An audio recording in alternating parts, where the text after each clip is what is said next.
असहाय परकमं महावीरं बंधुदय सत्तजुतं ओगादेसे तवम ओच्चम। बंध में कारणभूत योग कहा जाता है। तो योग मतलब अपने को मालूम है कि वीर्य विशेष के द्वारा वीर्य विशेष के निमित्त से मन वचन काय की जो के निमित्त से आत्मा के प्रदेशों में जो हलन चलन या परिस्पंदन होता है उसको योग कहते हैं। और उस योग के निमित्त से वर्गणाएं ग्रहण की जाती है। मतलब वो कर्म वर्गणा नव कर्म वर्गणा इनको ग्रहण करने की जो शक्ति आत्मा की शक्ति उसी को भाव योग कहा है ना। तो उस योग के निमित्त से प्रदेश बंध होता है। तो योग के अनेक प्रकार के स्थान है, इसलिए प्रदेश बंध में भी क्या होगा जगन्य मध्यम उत्कृष्ट भेद बनते हैं। तो वहाँ पर योग जो है वो किस में है? आत्म प्रदेशों में। माने जो आत्मा के प्रदेश है वास्तव में निष्क्रिय तो शक्ति के कारण हलन चलन नहीं होना चाहिए, लेकिन संसार अवस्था में वहाँ वह या तो नाम कर्म का उदय है और वीर्यांतराय कर्म का क्षोभशम, इन दोनों के निमित्त से वहाँ आत्मा के प्रदेशों में हलन चलन होता है। और उसमें मनोवचन काय निमित्त है, क्योंकि मनोवर्गना वचन वर्गना काय वर्गना को यह जीव ग्रहण करता है, तो उसके निमित्त से आत्म प्रदेशों में हलन चलन होता है। इस कारण योग बनता है। तो वह जो योग है वह संपूर्ण आत्म प्रदेशों में हर समय समान नहीं होता है। इस कारण से योग अनेक प्रकार का बनेगा। कम शक्ति उसमें आत्म प्रदेशों के जो परिस्पंदन हुआ उसमें कम शक्ति ज़्यादा शक्ति, इसकी अपेक्षा से योग के अनेक प्रकार बनेंगे। और पर्याय के हिसाब से भी कम ज़्यादा शक्ति होती है। एक केंद्र में कम शक्ति, द्विंद्रियादिक में ज़्यादा शक्ति है, आगे आगे। इस कारण योग के अनेक प्रकार होते हैं। और उस पर्याय में भी अन्य अन्य कालों में अलग अलग शक्ति होती है। तो उसको योग कहा है।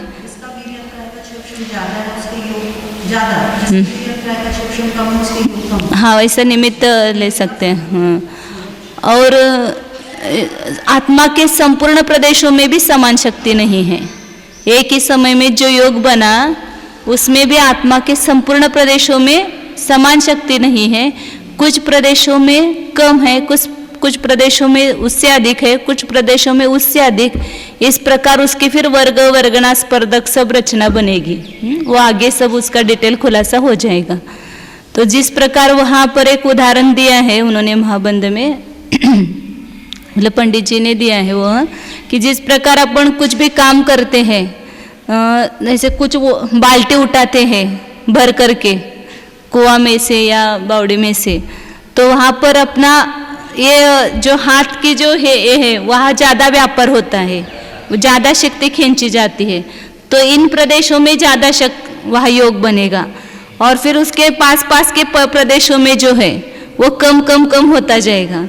ऐसे संपूर्ण प्रदेशों की वो पूरा लगा है उसमें ताकत, लेकिन सब प्रदेशों में हलन चलन समान नहीं होगा परिस्पंदन। इस प्रकार कुछ प्रदेशों में ज़्यादा कुछ प्रदेशों में कम, इस प्रकार से उसका एक उदाहरण दिया है। वो स्थूल उदाहरण है। ऐसे हर समय आप शांत में ध्यान में भी बैठे हैं तो संपूर्ण आत्म प्रदेशों में हलन चलन हो रहा है, तो उसमें भी कुछ प्रदेशों में कम कुछ प्रदेशों में ज़्यादा, इस प्रकार से विविधता अनेक प्रकार की उस शक्ति की बनेगी। जैसे अपन एक ही समय में जो कर्म निश्चय ग्रहण करते हैं उन सब परमाणु में समान शक्ति नहीं है, कम ज़्यादा है। किसी परमाणु में कम शक्ति, किसी परमाणु में ज़्यादा, इसलिए उसके वर्ग वर्गणा स्पर्धक गुणहानियाँ बनी। उसी प्रकार यहाँ आत्मा के प्रदेश कितने हैं? लोक प्रमाण है। उसमें लोक प्रमाण प्रदेशों में सबसे कम शक्ति जिसमें है वो पहली वर्गणा बनेगी, उससे थोड़ी अधिक शक्ति वो दूसरी वर्गणा बनेगी। इस प्रकार सब रचना करेंगे आगे। तो उन सबको मिलाकर के एक ही योग स्थान कहेंगे। एक समय में संपूर्ण आत्म प्रदेशों के जो शक्ति है उन सबको जोड़ करेंगे, वह एक योग स्थान बनेगा। तो इस प्रकार योग स्थान कितने हैं? तो बहुत सारे हैं, उसका सब अभी आगे डिटेल बताएंगे। अब योग स्थानों में भी वहाँ प्रकार किए हैं। उसके पहले भेद बताते योग स्थानों के। 218 नंबर गाता है। आदेयंत वड्ढी परिणामा भेदाए के कंपिय 14 भेदा पुणोति विहान। यंतवड्ढी परिणाम, पहला है उपपाद योग स्थान, दूसरे एकांत वृद्धि योग स्थान और तीसरे परिणाम योग स्थान। जैसे अपन पांचों गुण स्थान के संदेश संयम लब्धि के स्थान करते हैं ना, जब उत्पत्ति के स्थान, जब पांचों गुण स्थान में प्रवेश करते समय जो हुआ, और उसके बाद में जो हुआ एकांत वृद्धि, उसको क्या नाम दिया? 3 नाम है ना, अनुभय स्थान, प्रतिपद्यमान स्थान, प्रतिपाद स्थान। पहले प्रतिपाद स्थान, फिर प्रतिपद्यमान और अनुभय स्थान। उस प्रकार यहाँ पर ये योग स्थान भी 3 प्रकार के बनते हैं।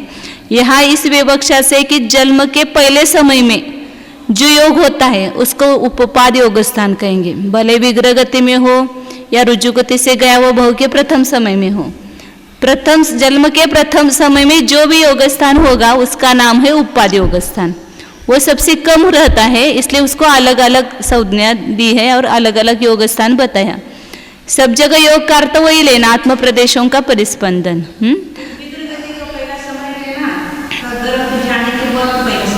विग्रह गति मतलब जन्म का पहला समय, जन्म कहाँ हुआ, मरण हुआ कि तुरंत दूसरे क्षण में जन्म हुआ, हाँ वही लेना। वो जन्म के समय विग्रह गति में भी रह सकता है, वहाँ माता के गर्भ में आ सकता है, या कहीं पर भी मतलब जहाँ जन्म लेना है वहाँ रुजु गति से पहुँच सकता है, लेकिन जन्म का पहला समय लेना। और एयंत वड्ढी दूसरा जो है एकांत वृद्धि, मतलब जन्म के दूसरे समय से लेकर एक अंतर्मुहूर्त काल तक योग की वृद्धि होती रहती है, मतलब शरीर पर्याप्ति पूर्ण होने तक योग के नियम से वृद्धि होती रहती है, इसलिए एकांत वृद्धि कहा। सर्वथा मतलब ऐसा नहीं कि उसमें घटेगा या उसमें अधिक होगा, ऐसा नहीं। एकांत से उसमें वो योग जो है वो बढ़ता ही रहता है, वो एकांत वृद्धि योग स्थान है। और फिर शरीर पर्याप्ति पूर्ण होने के बाद पूरे जीवन भर जो होता है योग, उसको परिणाम योग स्थान कहते हैं।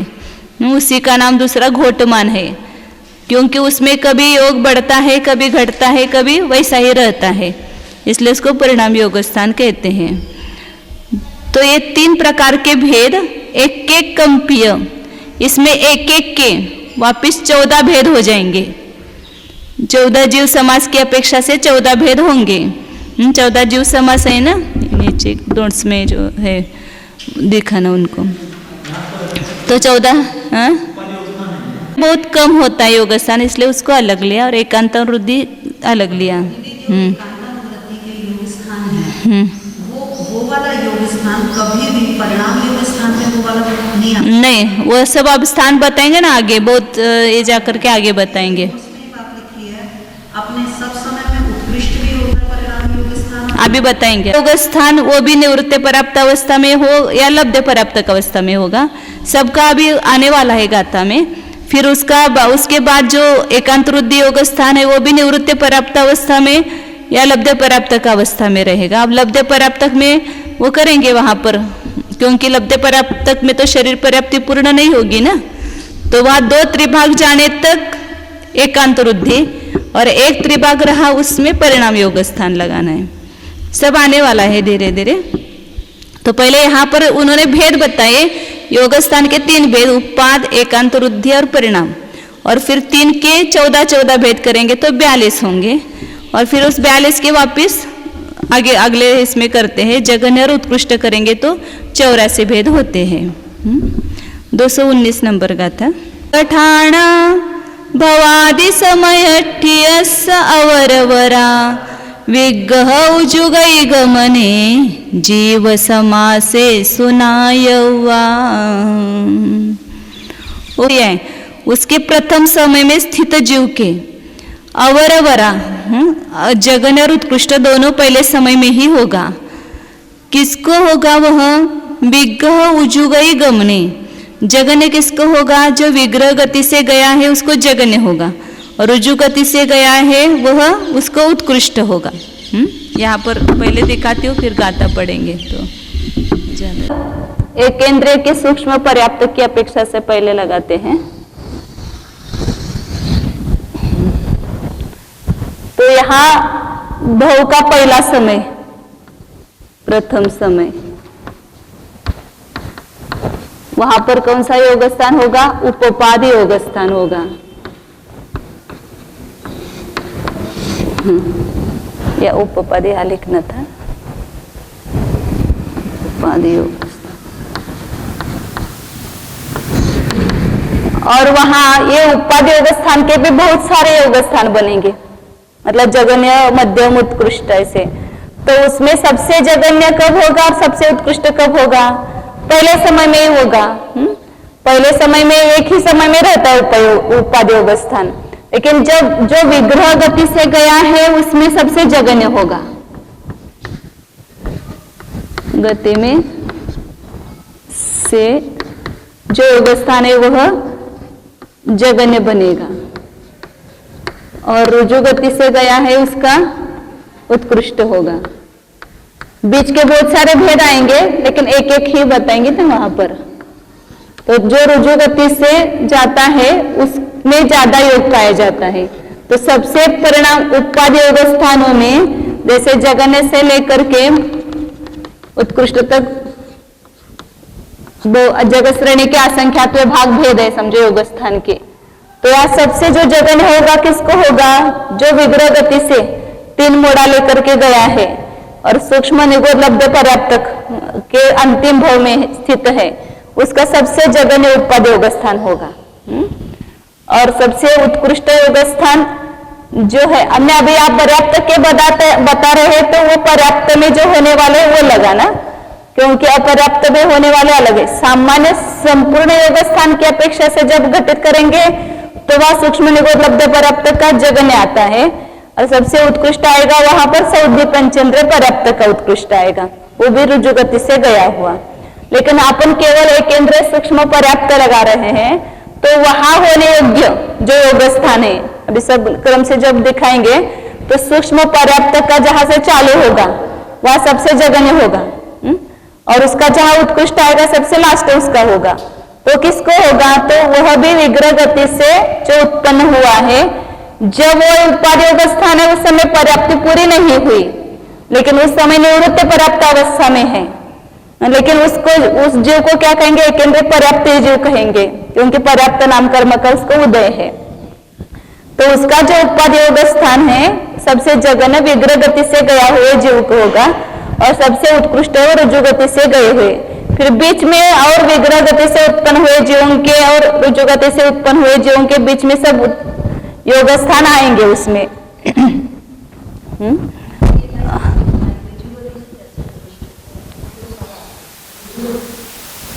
मतलब वहां योग ज्यादा पाया जाता है। रुजु गति से क्या ना, वहां पहुंच गया, वो सीधा चला गया, तो वो योग ज्यादा होता है वहां पर। हाँ, ज्यादा होता है। विग्रह गति में योग कम रहता है, और रुजु गति में वहां योग तुरंत वो सब शरीर वर्गना वो खींच लेता है, तुरंत सब कार्य हो जाता है ना वहां पर। हाँ, पहला पर्याप्त का नहीं है, वो निवृत्ति पर्याप्त अवस्था ही है, लेकिन वहां आहार वर्गना उसने ग्रहण की। यहाँ वो आहार वर्गना विग्रह गति में नहीं ग्रहण हुई, तो वह योग कम है। और जब काम करने के बाद उत्साह कम। हाँ, नहीं, लेकिन यहाँ विग्रह गति और रुजु गति दोनों भी पहला ही समय है, लेकिन विग्रह गति से क्यों योग कम है और रुजु गति से ज्यादा क्यों है? वहां वो तुरंत काम चालू करता है ना, वहां पर रुजु गति से गया वहां पर। अब यहाँ पर प्रथम समय में उपपाद है, फिर दूसरे समय से, दूसरा समय जन्म का दूसरा समय लेना, मतलब जीव यहाँ दूसरे भाव में था यहाँ पर, और यहाँ पर वह पहले समय में आया, पहला मोड़ा होगा तो वह विग्रह गति होगी या रुजु गति से गया, तो यहाँ पहले समय में उसको उपपाद योग हुआ। अब उसका दूसरा समय आया, तब से उसको क्या कहेंगे? एकांत रूपी योग स्थान कहेंगे।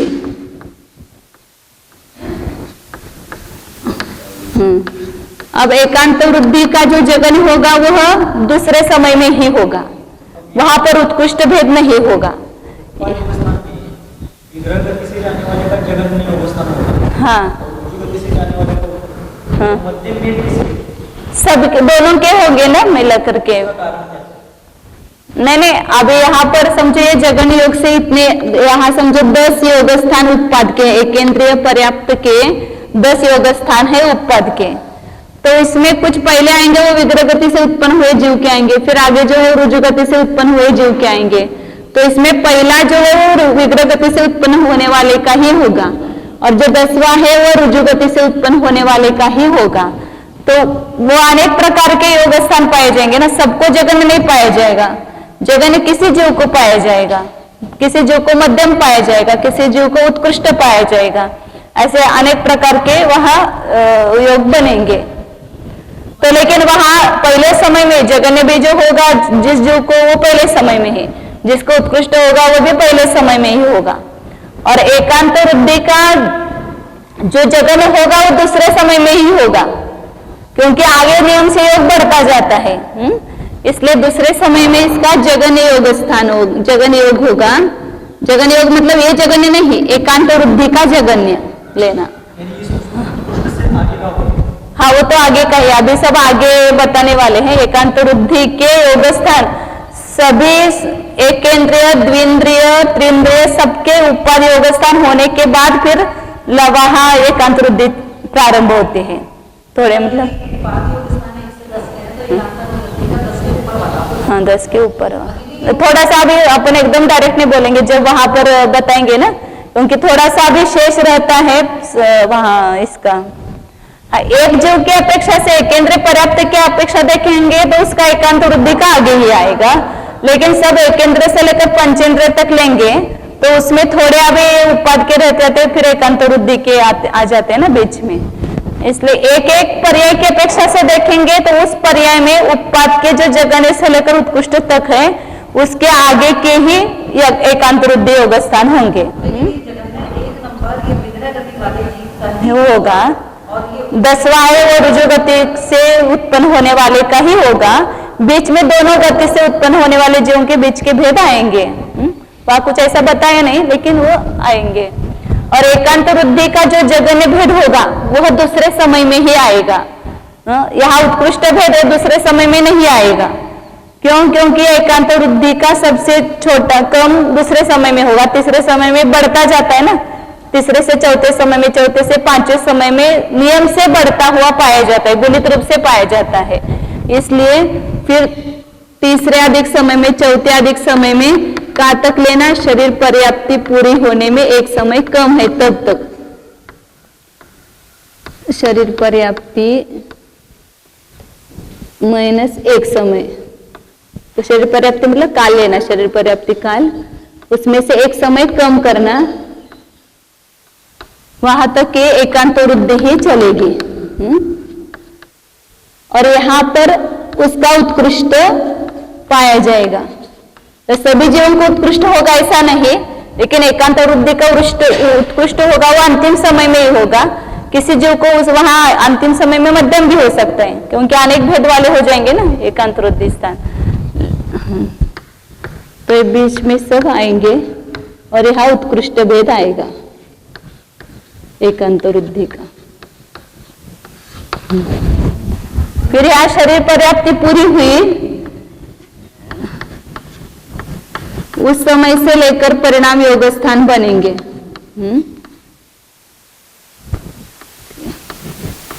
फिर उसके बाद शरीर पर्याप्ति के बाद इंद्रिय पर्याप्ति होगी, वहां पर भी वो परिणाम योग स्थान ही है। भाषा उच्छ्वास पर्याप्ति होगी, एक इंद्रिय में 4 ही पर्याप्ति होती है।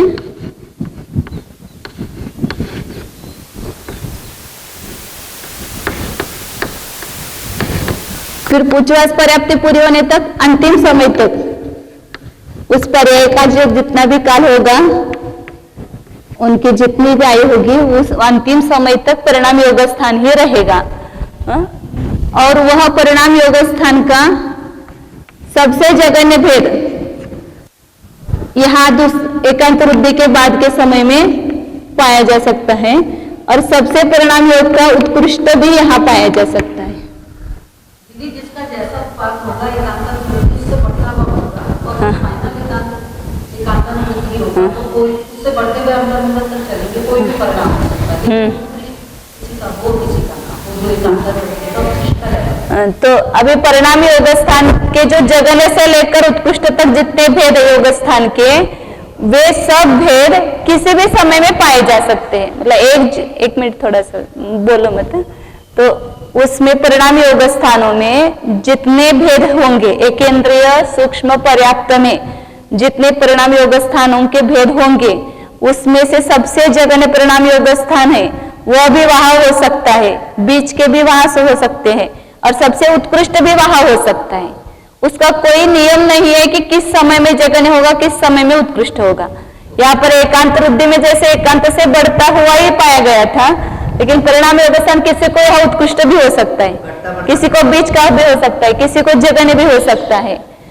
पर इस प्रकार पूरे जन्म के अंतिम समय तक के कहीं पर भी जगन्य और मध्यम उत्कृष्ट भेद जितने भी परिणाम योग स्थान है, वहाँ कोई नियम नहीं कि अमुक समय में उसका जगन्य हो, अमुक समय में उत्कृष्ट हो या अमुक समय में मध्यम हो। सभी समयों में जगन्य से लेकर उत्कृष्ट तक के भेदों में से कोई भी योग वहां हो सकता है।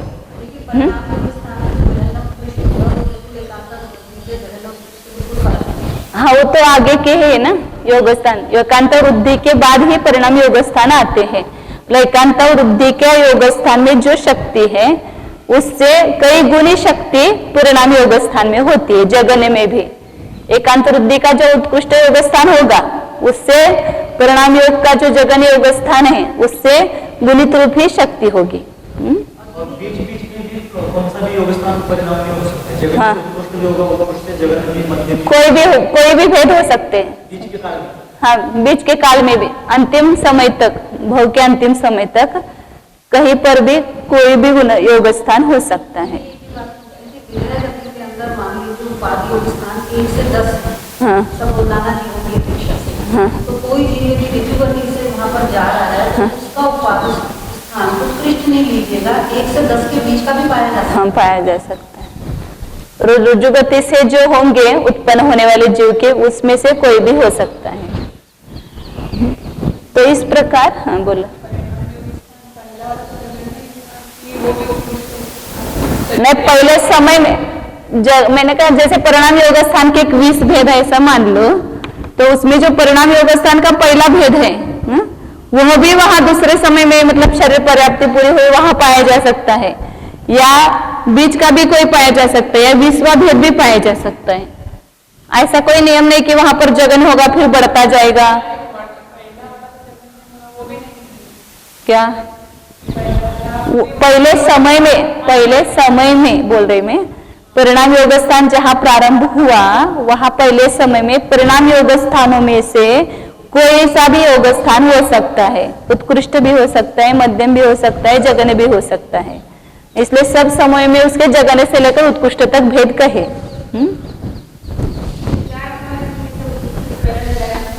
बताते शरीर पर्याप्ति, फिर इंद्रिय पर्याप्ति, श्वासोश्वास पर्याप्ति, और द्विंद्रिय से लेकर भाषा पर्याप्ति भी होगी और असौधि पंचेंद्र तक, और सौधि पंचेंद्र पर्याप्त में वहां एक मन पर्याप्ति लेंगे, और उसके बाद पूरे अंतिम समय तक वो ही चलने वाला है परिणाम योग स्थान। अब जो अपर्याप्त जीव होगा, लब्ध पर्याप्त जीव है ना, तो वहां शरीर पर्याप्ति पूरी होती नहीं है, इसलिए ऐसा लगता है कि वहां 2 ही होते होंगे, उत्पाद और एकांत वृद्धि। लेकिन वहां पर भी 3 प्रकार के योग स्थान है। तो वहां यहां से जीव उत्पन्न हुआ तो प्रथम समय में वही उत्पाद योग स्थान होगा, और यहाँ पर वो जो रुजुगति और उससे उत्पन्न हुआ उसकी अपेक्षा से ही जगन्य और उत्कृष्ट भेद आएंगे।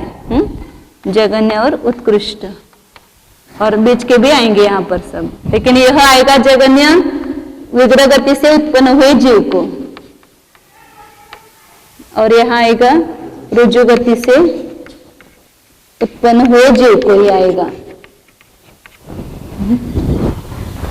फिर दूसरे समय से एकांत वृद्धि, दूसरा समय यहाँ पर एकांत वृद्धि योग स्थान प्रारंभ होगा। तो यहाँ पर इसका अपर्याप्त का जो जगन्य भेद है वो दूसरे समय में ही आएगा। और फिर इस प्रकार दूसरे तीसरे समय से लेकर के यहाँ पर पर्याप्ति पूर्ण नहीं होनी है, क्योंकि शरीर पर्याप्ति पूरी होने के पहले ही श्वासोश्वास के 18वें भाग में ही वह मरण को प्राप्त होता है। तो उस आयु का 2 त्रिभाग बीतने तक एकांत वृद्धि रहेगी। दूसरा समय तीसरा समय ऐसे एक श्वास का 18वां भाग है, उसका 2 त्रिभाग करो, मतलब 3 भाग करना, उसमें से 2 भाग बीत गए तो वहां तक एकांत वृद्धि योग स्थान होगा। और जो अपर्याप्त के एकांत वृद्धि के स्थान है उसका उत्कृष्ट भेद यहाँ पाया जाएगा और बीच में मध्यम भेद पाए जाएंगे। यहाँ पर भी किसी जीव को सबको जगह नहीं होगा ऐसा नहीं, मतलब वो जीव के अन्य अन्य प्रकार भी होंगे, लेकिन जगने पाया जाएगा वो वहां पर ही पाया जाएगा। किसी जीव को जगने से दूसरा भी हो सकता है, मध्यम भी हो सकता है, तीसरा भी भेद हो सकता है, चौथा भी भेद हो सकता है एकांत वृद्धि के। सभी जीवों को वहां पर आने पर जगह नहीं होगा ऐसा नहीं। उस जीव को एक जीव की अपेक्षा से देखेंगे तो उत्पाद में जो योग होगा उससे एकांत वृद्धि में गुना ही होगा, लेकिन एकांत वृद्धि के जो कुल योग स्थान है उसमें सबसे जो जगन्य है वो सभी जीवों को होगा ऐसा नहीं। यहाँ पर भी बहुत सारे प्रकार हो सकते हैं, किसी को जगन्य उसको किसी को उससे आगे का भी स्थान हो सकता है। लेकिन सबसे जगन्य पाया जाएगा किसी भी जीव को तो दूसरे ही समय में, और सबसे उत्कृष्ट पाया जाएगा वह अंतिम समय में ही पाया जाएगा। हाँ होगा। हाँ, और फिर यहाँ एक त्रिभाग रहा, एक श्वास का 18वां भाग और उसका एक त्रिभाग, मतलब 6 समय रहे तो उतने समय में उसका परिणामी योग स्थान होगा, वहां अंतिम समय तक होगा। और यहाँ हर समय में कहीं पर भी जगन्य और उत्कृष्ट हो सकता है। जगन्य से लेकर उत्कृष्ट तक सभी भेद सब समयों में आएंगे। एक जीव को एक समय में एक ही लगाना योग, नाना जीवों की अपेक्षा से ये बताया जाता है कि जगन्य से लेकर उत्कृष्ट तक सब पाए जाते हैं ऐसा।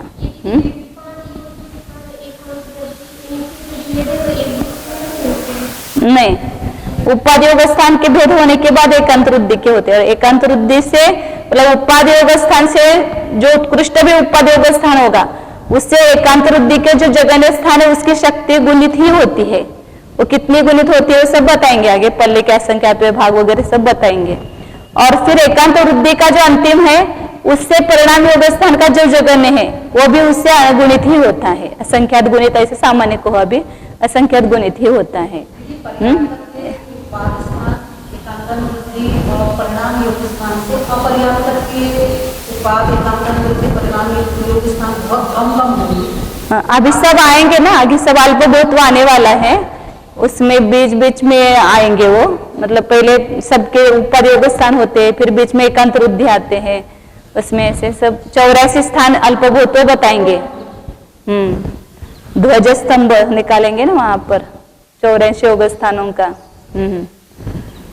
तो यहाँ पर ये हो गया।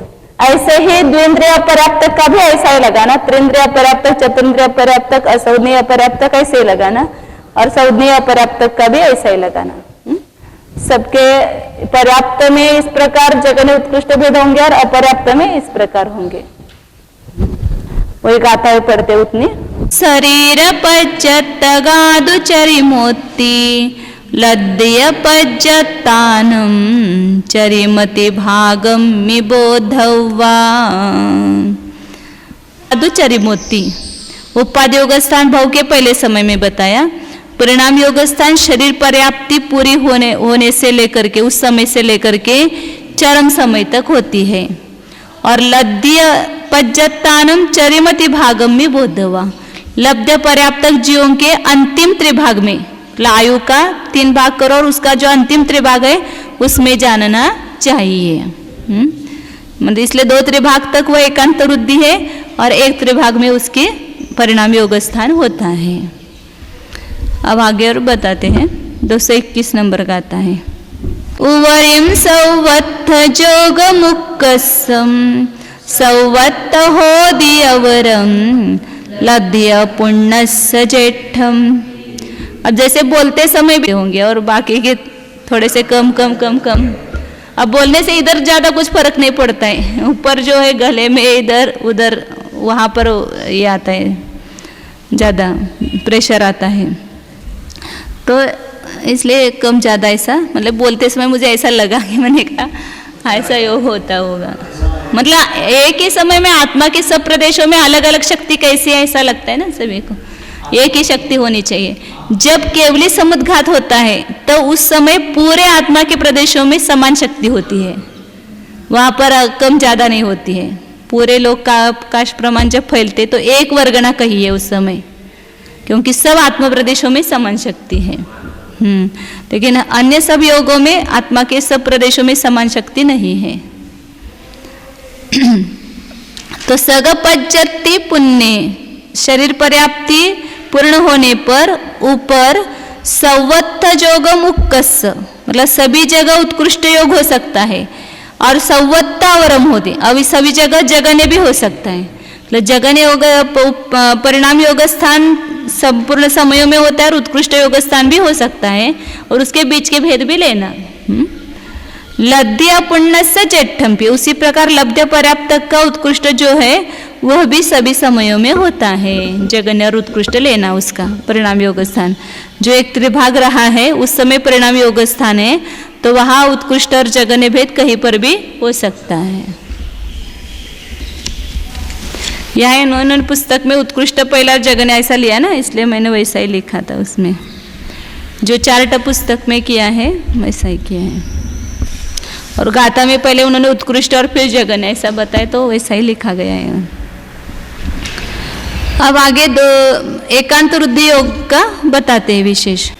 एयंत वड्डी ठाणा उभय ठाणान मंतरे होंती अवरवर ठाणाओ सगकालिदिम्मी अंतम्मी, के बीच में होते हैं, मतलब उपाद और परिणाम योग स्थानों के बीच में एकांत वृद्धि स्थान है, और उसमें अवरवर ठाणाओ सगकाल आदि में अंत में, उसमें सबसे जगन्य स्थान अपने काल के आदि में, मतलब पहले समय में, और उत्कृष्ट स्थान अपने काल के अंत में। एकांत वृद्धि का जो काल है उसका जो पहला समय है, मतलब भव का दूसरा समय, उसमें होता है जगन्य एकांत वृद्धि योग स्थान, और उत्कृष्ट जो होगा उसके अंतिम एकांत वृद्धि का जो अंतिम समय है, मतलब शरीर पर्याप्ति पूरी होने में एक समय कम है, वहां पर उसका उत्कृष्ट होगा नियम से सब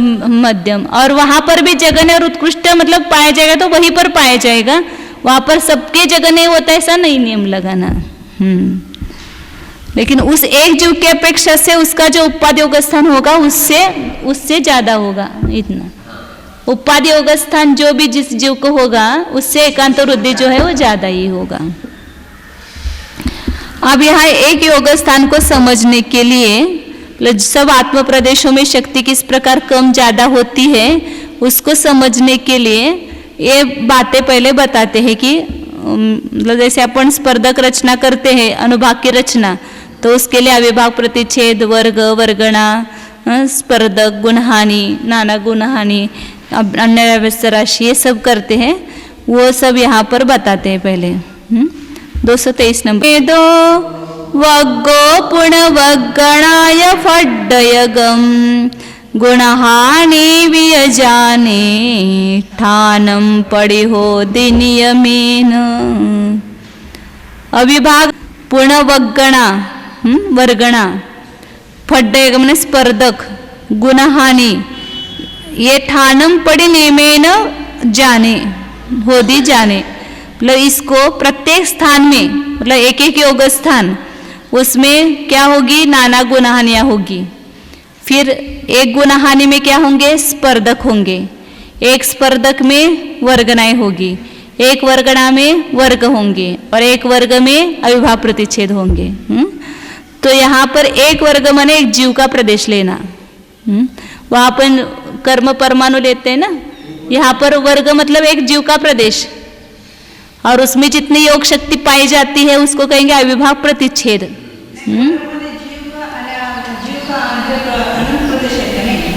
जीवाचे आनंद प्रदेश आहेत. जीव के प्रदेश कितने हैं? लोकाकाश प्रमाण असंख्यात है. हाँ, जितने लोक के प्रदेश उतने एक जीव के प्रदेश है. तो हाँ, वर्ग मतलब वो मतलब पहले ये संज्ञा समझो पहले कि वर्ग का अर्थ यहाँ जीव का प्रदेश लेना, और अविभाव प्रतिच्छेद मतलब उस एक प्रदेश में पाई जाने वाली जो शक्तियां हैं उसका जो अंश, शक्ति का अंश, उसको कहेंगे अविभाग प्रतिच्छेद.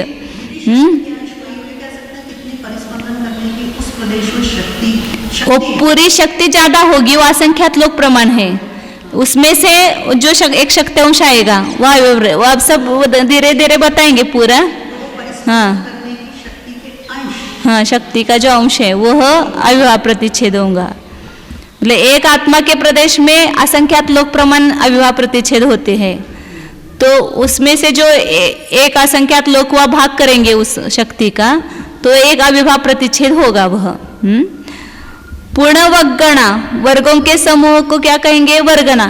जीव के अनेक प्रदेशों का समूह करेंगे जहाँ पर समान शक्ति को धारण करने वाले जीव के जो प्रदेश लेंगे और उसका एक पुंज करेंगे, उसको क्या कहेंगे? वर्गना.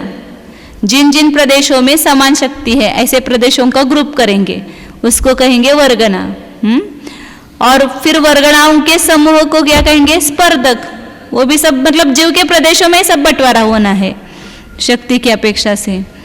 और स्पर्धकों के समूह को क्या कहेंगे? गुणहानि. एक गुणहानि में जितने स्पर्धक होते हैं वो एक गुणहानि. इस प्रकार नाना गुणहानि होगी, जितनी गुणहानियां बनती है उसमें वो असंख्यात लोक प्रमाण जो असंख्यात प्रदेश है उसी में सब बंटवारा होगा. तो इस प्रकार एक एक स्थान के प्रति नियम से जानना चाहिए. अब उसमें कितना कितना प्रमाण है वो बता रहे हैं. मतलब गुणहानि, वर्गणा, इनका प्रमाण कितना है वो उसका प्रमाण बता रहे हैं आगे. पल्ला संख्ये जदिमा गुणहानि सलाहवंती गिठाने गुणहानि पड्डयाओ असंक भागम तुसेढ़िए. शलाका बताई कि सब जीव के जितने प्रदेश है उसमें जो नाना गुणहानियां बनेगी वो कितनी बनेगी? पल्ले का असंख्यात्वे भाग प्रमाण गुणहानि. शलाका मतलब ही नाना गुणहानि होता है. अवंती इगिठाने, एक स्थान में होते हैं. मतलब एक योग स्थान, उस एक योग स्थान में आत्मा के पूरे लोक प्रमाण असंख्यात प्रदेश आएंगे. तो उसकी अपन वर्ग, वर्गणा, स्पर्धक और गुणहानि ऐसी रचना करेंगे. तो गुणहानियां कितनी बनेगी? तो पल्ले के असंख्यात विभाग प्रमाण गुणहानियां बनेगी. और एक गुणहानि में स्पर्धक कितने बनेंगे? तो का असंक भागम तो सेढ़िए, जगत श्रेणी के असंख्यात्वे भाग प्रमाण. ये सब मतलब लोक से ज्यादा कुछ प्रमाण आएगा नहीं, शक्ति खाली ज्यादा आएगी क्योंकि शक्ति के अविभाव प्रतिच्छेद तो बहुत सारे हो सकते हैं. लेकिन उसके जो प्रदेशों का या उसका प्रमाण आएगा वो सब लोक के भीतर ही आएगा, उससे ज्यादा आएगा नहीं. वर्ग, वर्गणा, स्पर्धक, गुणहानियों का प्रमाण. तो उसके अपन स्पर्धक रचना करेंगे तो कितने होंगे? जगत श्रेणी के असंख्यात्वे भाग प्रमाण. फिर आगे ये बताते कि एक में वर्गणा कितनी होगी. 200 में योग स्थान है, मतलब अलग अलग अलग शक्ति के अविभाव प्रतिच्छेद लिए हुए ऐसे योग स्थान कितने बनते हैं? जगत श्रेणी का असंख्यात्व. जगत श्रेणी मतलब 7 राजू प्रमाण, एक आकाश प्रदेश पंक्ति, उसमें जितने आकाश के प्रदेश आते हैं उसको कहते हैं जगत श्रेणी. और उसका भी असंख्यात्व भाग लेना. इतने योग स्थान के प्रकार है. अब एक योग स्थान की जो रचना करेंगे उसमें नाना गुणहानियां बनेगी. उसका प्रमाण बताया, अभी बताया ना, पल्य का असंख्यात्व भाग. यहाँ पर 2 बार असंख्यात का भाग दिया क्योंकि आगे जब अन्योन्याभ्यस्त राशि आएगी वो भी पल्ले का असंख्यात्व भाग है. लेकिन नाना गुणहानि से अन्योन्याभ्यस्त राशि बड़ी होती है क्योंकि एक गुणहानि में जितने संख्या, नाना गुणहानि का जितना प्रमाण है उतनी बार 2-2 रख करके परस्पर गुणा करेंगे तो वह संख्या बड़ी आएगी ना. इसलिए यहाँ पर 2 बार असंख्यात का भाग दिया है. एक गुण हानि में जो स्पर्धक संख्या है, जैसे एक एक स्पर्धक की रचना आगे करेंगे तो कितने हैं, जगत श्रेणी का असंख्यातवा भाग। तो यहाँ पर क्या करेंगे, 2 बार दिया है ना असंख्यात का भाग, 2 बार आएगा ना, क्योंकि आगे जो एक स्पर्धक में वर्गना संख्या है वो ज्यादा है।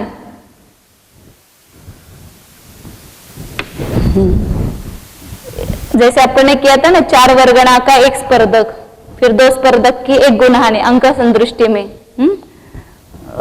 गुणहानि किए थे 512 480 वगैरह भी यहाँ पर भी करेंगे आगे। तो इस प्रकार 4 वर्गणाओं के एक स्पर्धक और 2 स्पर्धक की एक गुणहानि बनी थी। तो इस प्रकार अलौकिक गणित में, वास्तविक गणित में एक गुणहानि में कितने स्पर्धक होंगे, तो जगत श्रेणी के असंख्यातवे भाग प्रमाण स्पर्धक आएंगे। एक स्पर्धक में वर्गणा संख्या वो भी जगत श्रेणी का असंख्यातवा भाग है, लेकिन इससे ज्यादा है। एक गुणहानि में जितने स्पर्धक है उससे एक गुणहानि में स्पर्धक वर्गणा संख्या है वो अधिक है, इसलिए यहाँ एक बार ही असंख्यात का भाग दिया। ये पल्य भागिले असंख्यात है।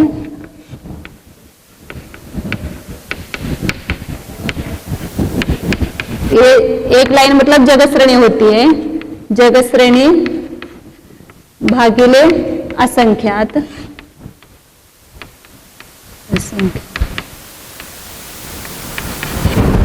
और यह भी वही है, जगत श्रेणी भागिले असंख्यात, एक स्पर्धक में वर्गना संख्या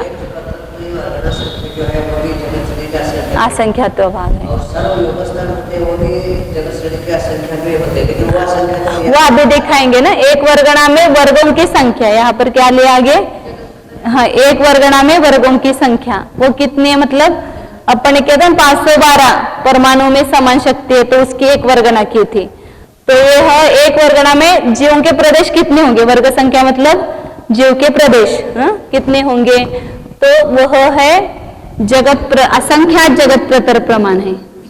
एक एक वर्गणा में जगत प्रतर असंख्यात है ना, हाँ असंख्यात है। उसको आगे निकाला है कि मतलब जैसे उदाहरण रूप से पहले जो वर्गणा है उसका प्रमाण कैसे आता है, संपूर्ण द्रव्य में 1.5 गुणहानि का भाग देते, साधु 1.5 गुणहानि का, तो पहली वर्गणा का प्रमाण आता है। जैसे अपन करते हैं ना, यहाँ पर इधर का ये करती हूँ, मिटाती हूँ, इतनी ही चौड़ी जगत श्रेणी प्रमाण आकाश प्रदेश पंक्ति करेंगे तो ये जगत प्रतर हुआ। मतलब 7 राजू बाय 7 राजू, मतलब 7 राजू प्रमाण जगत श्रेणियां लेंगे तो जगत प्रतर होता है। तो और ऐसे जगत प्रतर कितने लेंगे, जगत श्रेणी प्रमाण जगत प्रतर, 1 जगत प्रतर, 2 जगत प्रतर, 3 जगत प्रतर, ऐसे जगत श्रेणी प्रमाण जगत प्रतर है तो वह लोक होता है। तो जीव के भी प्रदेश उतने हैं, तो एक एक वर्गणा में कितने प्रदेश आएंगे, असंख्यात जगत प्रतर प्रमाण, मतलब जगत श्रेणी प्रमाण जगत प्रतर गुणिले जगत श्रेणी मतलब लोग होता है ना, हाँ। तो एक वर्गणा में जो प्रदेश होंगे वो जगत प्रतर और असंख्यात, तो असंख्यात जो संख्या आएगी वो जगत श्रेणी से छोटी आएगी। एक इसमें मतलब जगत श्रेणी भी असंख्यात है, तो असंख्यात जगत प्रतर प्रमाण आत्मा के प्रदेश एक वर्गणा में आते हैं।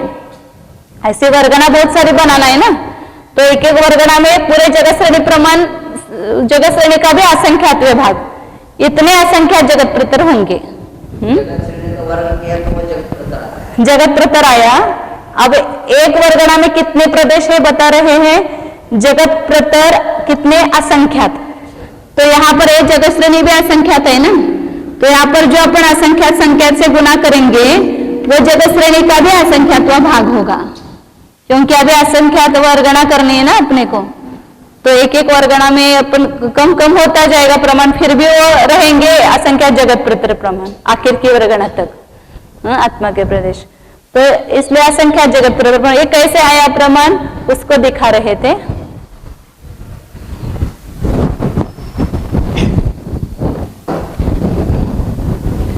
सर्वधन भागिले साधिक 1.5 गुणहानि,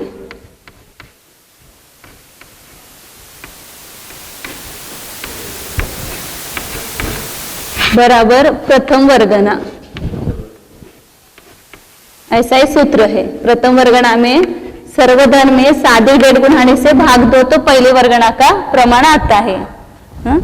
तो यहाँ पर जैसे अंक संतुष्टि से, पहले अर्थ संतुष्टि से देखते हैं कि ये 3 लोग, ये सर्वधन हो गया। आत्मा के प्रदेश ही सर्वधन है ना, तो सर्वधन हो गया। इसमें सादी 1.5 गुणहानि का भाग देंगे। तो यहाँ पर गुणहानि अभी आगे बता रहे हैं। गुणहानि का प्रमाण कितना है? गुणहानि मतलब एक गुणहानि में जितनी वर्गणाएं होती है उसको कहेंगे गुणहानि आयाम। गुणहानि आयाम किसको कहते हैं? एक गुणहानि में जितनी वर्गणाएं होती है, इसलिए वहां स्पर्धक संख्या गुणिले वर्गणा, एक स्पर्धक की वर्गणा, इसको गुणा करते हैं तो वहां गुणानि आयाम आता है। उसका भी बताए नहीं ना, आगे है वो, नीचे है। सामान्य रूप से वहां पर जगत श्रेणी भागिले असंख्यात है। किसका प्रमाण? गुणहानि का प्रमाण, एक गुणहानि का, और उसको 1.5 से गुणा करते हैं तो ये सादी 1.5 गुणहानि हो गई। अब यहाँ पर इस लोग को इससे भाग देंगे तो यहाँ पर इसका ये भागाहार है और इसका ये भागाहार है, तो ये भागाहार का भागाहार राशि का गुणकार होता है। इसलिए इसको ऊपर या उल्टा गुना करो उसको, उल्टा गुना करो तो भी आता है। लोक भागिले जगत श्रेणी गुणिले 3, और ये ऊपर चला जाएगा असंख्यात असंख्यात गुणिले 2। तो यह जगत श्रेणी 1 और ये जगत श्रेणी 1 गई, और एक क्या रह गया? जगत प्रतर। असंख्यात जगत प्रतर रह गए ना यहाँ पर, मतलब जगत प्रतर गुणिले असंख्यात असंख्यात और 2/3, मतलब सामान्य रूप से असंख्यात जगत प्रतर यहाँ रह गए। हाँ, मतलब यहाँ आत्मा के संपूर्ण प्रदेशों को 1.5 गुणहानि से भाग दिया तो एक गुणहानि का आयाम जगत श्रेणी का असंख्यात्व भाग है। मतलब एक गुणहानि में जितनी वर्गणाएं बनेगी उसको गुणहानि आयाम कहते हैं। तो उसका भाग दिया, मतलब उसको 1.5 गुणा किया गुणहानि आयाम को, और उसका भाग संपूर्ण धन में दिया। मतलब इसका अर्थ क्या होता है कि अब जब भी अपन वर्गणा वगैरह करते तो चयहीन क्रम से होती है ना, नाना गुणहानि में अपन ऐसा वर्गणा का ये करते तो ऐसे चय गुणहानि प्रमाण ऐसी होती है। अब इस प्रथम वर्गणा के समान हमको सब वर्गणाएं बनानी है। मतलब पहले वर्गणा का जितना प्रमाण है उतना ही प्रमाण सब वर्गणाएं हम करेंगे। तो ऊपर से नीचे देंगे उसको, अपन जैसे चय धन निकालते समय किया था ना, ऊपर के 7.5 चय नीचे दिए, फिर 6.5 चय दूसरे समय में दिए, ऐसे करते गए तो सब में समान हो गए। उसी प्रकार यहाँ पर अपने को सब समान करेंगे।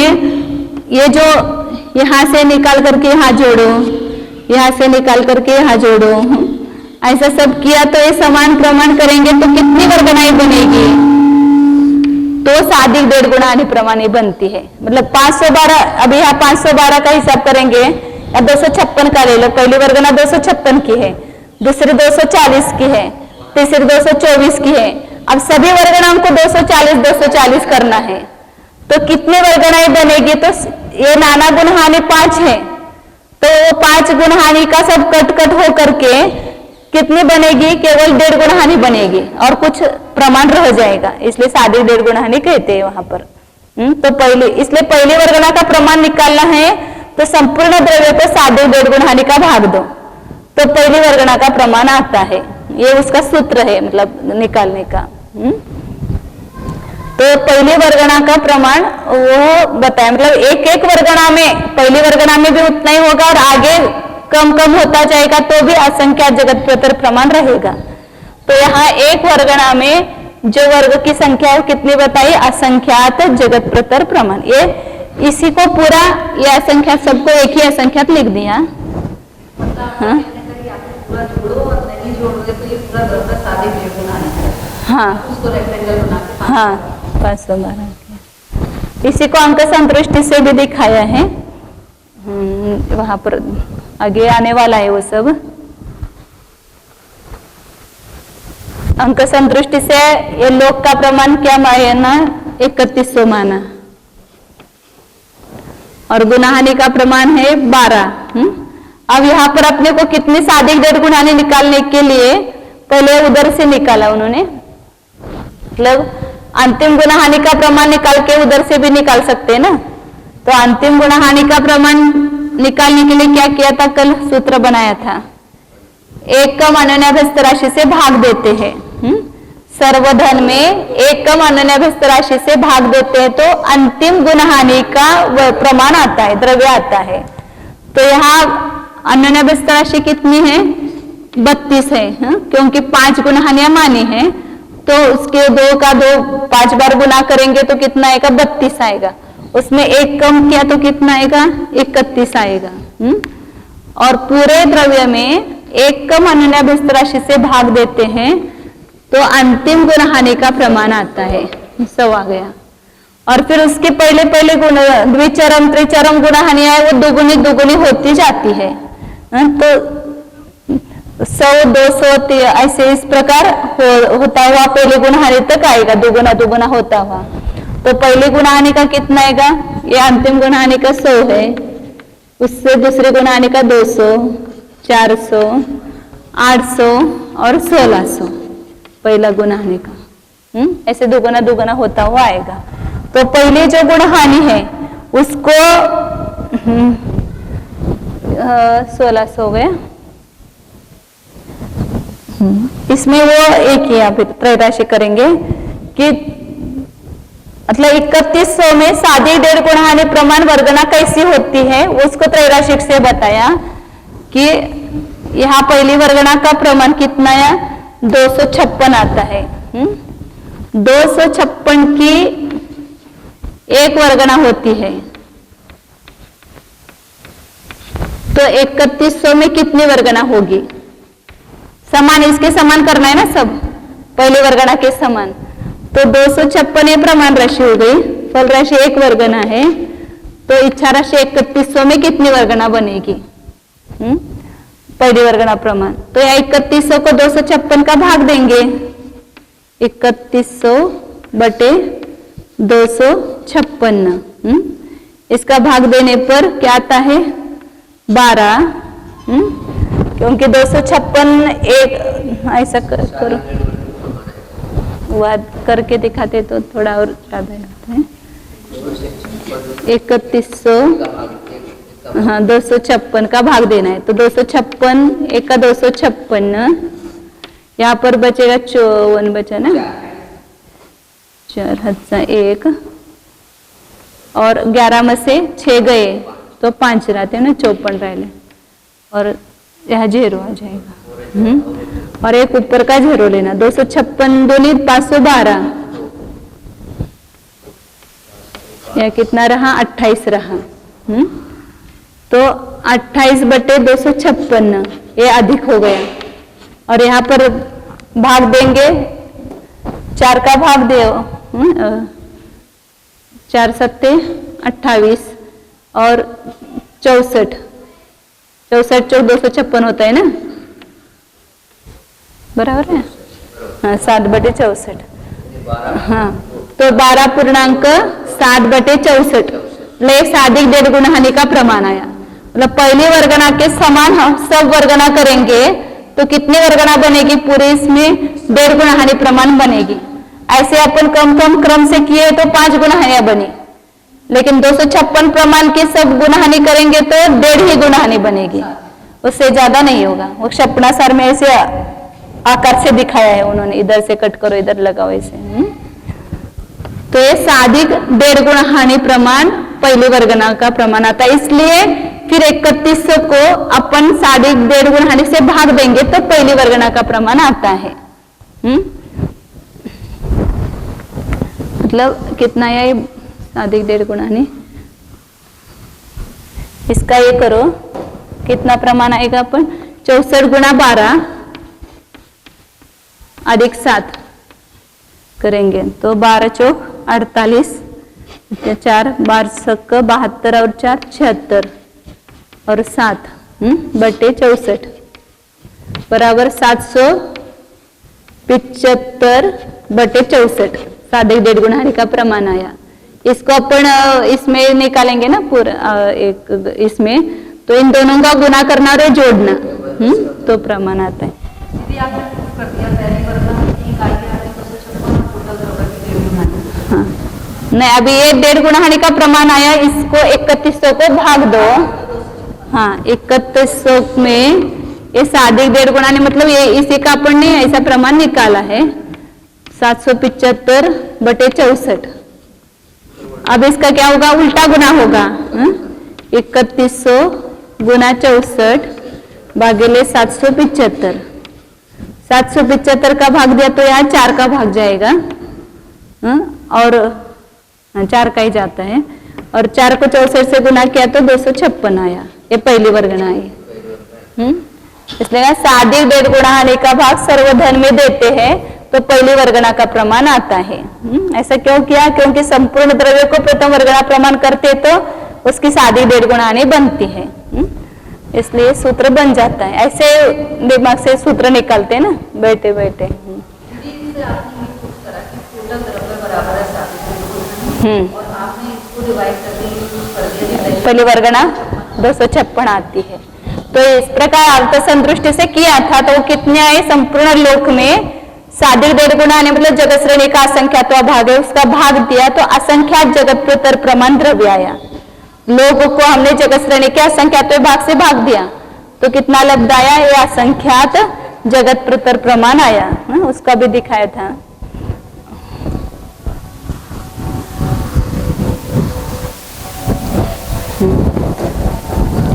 ये एक वर्गणा में वर्गों की संख्या मतलब जीव के प्रवेश की संख्या हुई।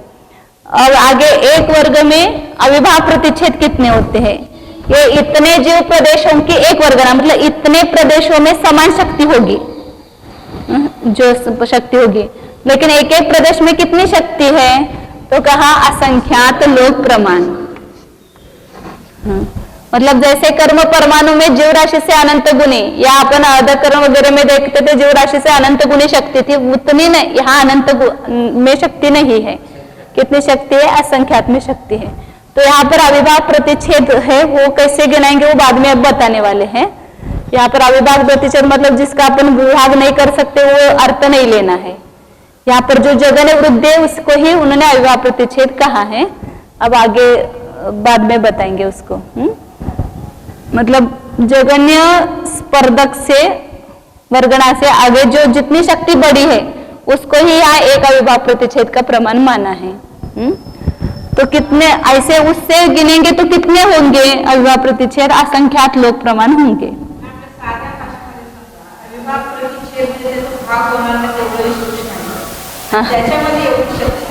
त्याच्यामध्ये नाही एवढे अविभाव प्रतिच्छेद एका आत्म्याच्या प्रदेशामध्ये। योगाची जी शक्ति है, योग की शक्ति वो एक प्रदेश में कितनी है, असंख्यात लोक प्रमाण है। उसको कैसे अभी बाद में बताने वाले इसलिए अभी बताया नहीं था। जैसे अभी सबसे पहली वर्गणा है उसमें जो शक्ति है, एक वर्गणा पहली वर्गणा में सबसे जगन्य शक्ति है, उसको क्या करेंगे हम फैलाएंगे, उस शक्ति को फैलाया ऐसे। फिर उसके बाद जो दूसरी वर्गणा है उसमें जो एक एक प्रदेशों में शक्ति है उसको भी उसके ऊपर फैलाया, तो वो इससे इतनी अधिक हो गई फैलाने पर।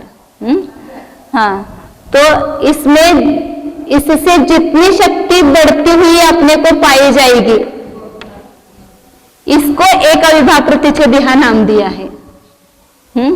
एक अविभाव प्रतिच्छेद मतलब यहाँ पर अपन वो शक्ति का विभाग करते जाना और उसके अंतिम जो आता है टुकड़ा उसको नहीं कहा। यहाँ जगन्य वृद्धि इसको कहते हैं। पहले एक प्रदेश से दूसरे आत्मा के प्रदेश में जितनी शक्ति की वृद्धि हुई है वो वृद्धि जो है उसका नाम अविभाव प्रतिच्छेद है। और इस प्रमाण से ये जो शक्ति फैलाई है उसको अपन गिनेंगे तो कितने होंगे, तो असंख्यात लोक प्रमाण होंगे। क्या क्या सबसे जगन्य शक्ति को धारण करने वाला जो आत्मा का प्रदेश है उसकी शक्ति को हमने फैलाया और उसके ऊपर थोड़ी एक ही अविभाव प्रतिच्छेद अधिक जिसमें पाई जाती है ऐसी शक्ति को फैलाया। फिर उसमें इससे जितनी ज्यादा शक्ति पाई गई उसका नाम अविभाव प्रतिच्छेद यहाँ लेना है योग में। ऐसा तो हमेशा वो शक्ति के आधा आधा आधा करते जाओ, जो लास्ट का आता है ऐसा करते हैं, लेकिन यहाँ जगन वृद्धि को ही अविभाव प्रतिच्छेद ऐसी संज्ञा दी है। और उस नाप से इस पूरी शक्ति को नापेंगे तो कितनी होगी उस शक्ति? असंख्यात लोक प्रमाण होती है। इसलिए आत्मा के एक प्रदेश में योग की शक्ति कितनी है? असंख्यात लोक प्रमाण होती है। आयाम लिखा जगत श्रेणी डिवाइड 3 बार। अभी आगे आने वाला है ना। हाँ चलता है, अभी करेंगे। एक योग स्थान के सर्वस्पर्धक कितने होंगे? पूरे योग स्थान में स्पर्धकों की संख्या कितनी होगी? तो अपन देखते हैं ना, एक गुण हानि में जितने स्पर्धक है उसको नाना गुण हानि से गुना करो। जैसे अभी अपन ने 5 गुण हानियां बनाई और उसमें एक एक गुण हानि में 2-2 स्पर्धक बनाए अंक संदृष्टि से, तो कुल टोटल कितने स्पर्धक हुए संपूर्ण योग स्थान में? तो एक गुण हानि में स्पर्धक जितने होंगे, एक गुण हानि में जितने स्पर्धकों की संख्या है, एक गुण हानि स्पर्धक गुणिले नाना गुण हानि, तो टोटल सब स्पर्धक निकलेंगे ना। स्पर्धक नाना गुण हानि, स्पर्धक ने नाना गुण हानि को गुना करेंगे तो पूर्ण योग स्थान में जितने एक योग स्थान में स्पर्धक संख्या है वो पाई जाएगी। संख्या स्पर्धक जैसे अंक संदृष्टि से एक गुण हानि में 2 स्पर्धक माने और नाना गुण हानि 5 है, तो कितने स्पर्धक हो गए? 10 कुल हो गए। यहाँ पर एक गुण हानि में स्पर्धक कितने हैं यह भी निकाला था।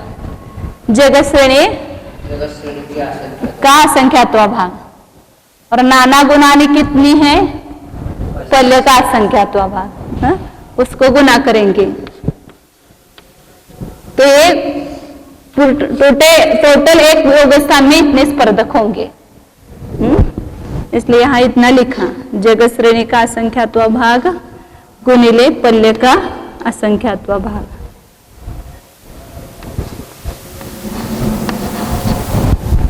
ये एक योग स्थान के सर्व स्पर्धक हुए। अब एक योग स्थानगत सर्व वर्गना कितनी होगी? तो एक स्पर्धक में जितनी वर्गना है उसको एक योग स्थान के स्पर्धकों से गुना करेंगे तो पूरे टोटल वर्गनाओं का प्रमाण निकलेगा। मतलब एक, जैसे एक स्पर्धक में अपन ने वर्गना कितनी मानी? 4। मतलब जैसे अभी यहाँ त्रैराशि करेंगे ना, एक वर्गना में इतने एक स्पर्धक में इतनी वर्गना, तो सब स्पर्धकों में मिलकर कितनी वर्गना हुई? तो उतनी ही एक योग स्थानगत वर्गनाएं हो जाएगी। तो क्या करेंगे? वर्गना संख्या को स्पर्धक संख्या से गुना करेंगे। एक स्पर्धक में जितनी वर्गना है, एक स्पर्धक की वर्गना, उसको ऐसे नाम है वर्गना शलाका, इसको नाम है स्पर्धक शलाका। एक गुणाने में जितने स्पर्धक होते हैं उसको क्या कहते हैं? स्पर्धक शलाका। और एक स्पर्धक में जितनी वर्गना होती है उसको कहते हैं वर्गना शलाका बोलते हैं। उसको एक योग स्थान के जो स्पर्धक है उससे गुना करेंगे। अभी ये निकाला था ना ऊपर, एक गुण हानि में एक योग स्थान में जितने स्पर्धक है उसकी संख्या, जैसे अभी यहाँ अंक संतुष्टि से 10 निकाले थे और एक स्पर्धक में कितनी वर्गना मानी है? 4। तो 4 गुना 10 करेंगे तो वर्गना कितनी हो गई? 40 हो गई। तो इसी प्रकार यहाँ एक स्पर्धक की वर्गना कितनी मानी है? एक स्पर्धक में वर्गना जगत श्रेणी का असंख्यात्वा भाग, और एक योग स्थान में स्पर्धकों की संख्या ये हुई थी, जगत श्रेणी भगले असंख्यात गुणिले पल्य का असंख्यात्वा भाग। तो इस एक योग स्थान के स्पर्धक को ही अपन एक स्पर्धक की जो वर्गना संख्या है उससे गुना करेंगे, पल्य का असंख्यात्वा भाग। तो एक योग स्थान में कुल सर्व वर्गनाओं की संख्या निकलेगी। मतलब यही अपनी स्थिति बनती है। 40 स्थिति में वो बंटवारा करते हैं ना, ऐसी इतनी वर्गनाओं में अपने को संपूर्ण जीवों के प्रदेश को बांटना है। इतने पहली वर्गना में इतने प्रदेश, दूसरी वर्गना में इतने प्रदेश, ऐसे इतनी वर्गनाओं में जीव के प्रदेश क्या हो जाएंगे? बंटवारित हो जाएंगे। अब एक गुण हानि का सर्व वर्गना, एक गुण हानि की वर्गना, केवल यहाँ एक योग स्थान की पूरी वर्गनाओं का प्रमाण निकला और एक गुण हानि में कितनी वर्गना है, तो क्या करेंगे यहाँ पर एक गुण हानि में जितने स्पर्धक हैं उसको एक स्पर्धक में जितनी वर्गना है उसको गुणा करेंगे। जैसे एक गुण हानि में स्पर्धक कितने माने अपन ने अंक संदृष्टि से 2 माने और एक स्पर्धक में वर्गना कितनी माने 4 माने, तो 4 गुणित 2 करेंगे तो क्या आएगा 8 आएगा। वही क्या होगा एक गुण स्थान के एक गुण हानि के वर्गनाओं की संख्या हुई, उसी को कहते हैं गुण हानि आयाम। एक गुण हानि में जितनी वर्गनाओं का प्रमाण होता है उसको कहते हैं गुण हानि आयाम। तो एक वर्गना, एक स्पर्धक की वर्गनाशाला का जगत श्रेणी का असंख्यात्व भाग और एक गुण हानि में स्पर्धक संख्या वो भी जगत श्रेणी का असंख्यात्व भाग है। तो इन दोनों को परस्पर गुणा करेंगे तो भी एक ही खाली जगत श्रेणी भागिले असंख्यात ऐसा करेंगे, ये गुण हानि आयाम होगा।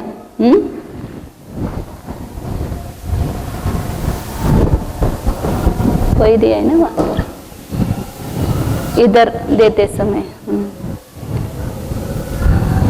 तो एक गुण हानि का सर्व वर्गना, इसको ही क्या कहते हैं गुण हानि आयाम कहते हैं, क्योंकि अभी ये आयाम बाद में आएगा। लेकिन सामान्य रूप से कितना गुण हानि आयाम जगत श्रेणी का असंख्यात्व भाग, एक स्पर्धक में वर्गना भी जगत श्रेणी का असंख्यात्व भाग, एक गुण हानि में स्पर्धक भी जगत श्रेणी का असंख्यात्व भाग है और सब गुण हानि में मिलकर वर्गना कितनी होगी वो भी जगत श्रेणी का असंख्यात्व भाग होगी। तो इस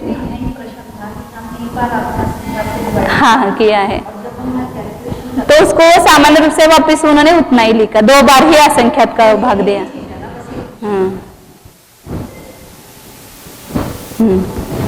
अब एक जीवगत सर्व प्रदेश कितने हैं, लोक प्रमाण असंख्यात है और अनन्याभ्यस्त राशि मतलब नाना गुणाहानि शला का प्रमाण 2-2 का अंक रखकर परस्पर गुणा करेंगे तो वो भी पल्ले का असंख्यात्व भाग ही प्रमाण आएगा।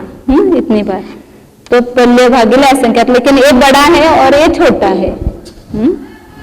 हाँ, जिस प्रकार एक स्पर्धक में वर्गना संख्या ज्यादा है और एक गुणाहानि में स्पर्धक कम है, इसलिए वो हो गया। तो ये सब एक योग स्थान को समझने के लिए ये इतनी चीजें मालूम होना आवश्यक है। अब यह एक योग स्थान निकालेंगे, आज और कल चलेगा दोनों दिन एक। हाँ अवश्य है।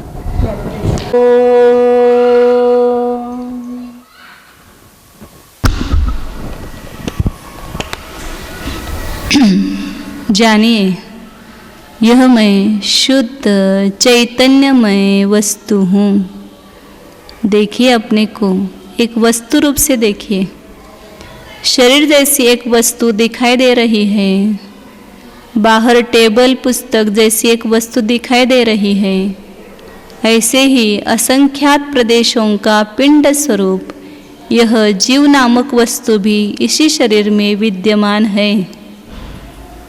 देखिए, लोक प्रमाण असंख्यात प्रदेशी यह मेरी वस्तु है। अपना घर कितना बड़ा है वो देखिए, असंख्यात प्रदेश में। यही मेरा स्व क्षेत्र है, निज आलय है, यह सिद्धालय है। इन प्रदेशों में अनादि सिद्ध वास कर रहा है। देखिए भीतर, जारिसया सिद्धप्पा तारिसया भवमल्लिया जीवा। जैसे सिद्धालय में सिद्ध विराजमान है, वैसे ही इस देह रूपी देवालय में यह अनादि सिद्ध विराजमान है। वह अनंत शरीरों में जाने पर भी शरीर रूप नहीं हुआ है।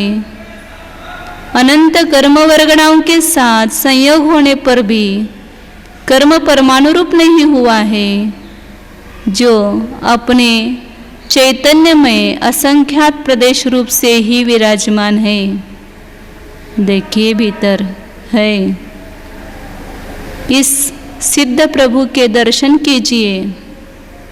यह मैं स्वयं सिद्ध परनिरपेक्ष परिपूर्ण तत्व हूँ, मुझ में कुछ भी कमी नहीं है।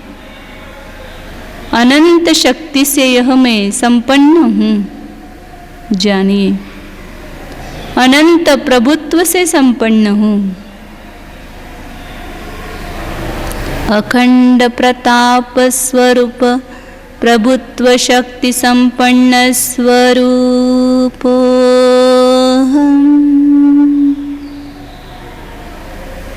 अखंड स्वरूप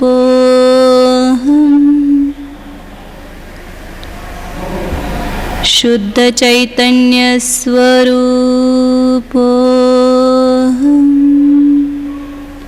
शुद्धोहम एकोहम ध्रुवहम ओम।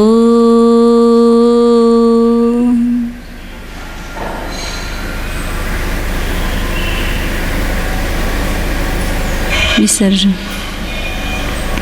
नमो अरिहन्ताणं नमो सिद्धाणं नमो आयर्याणं नमो अज्ञायाणं नमो लोये सवसाहु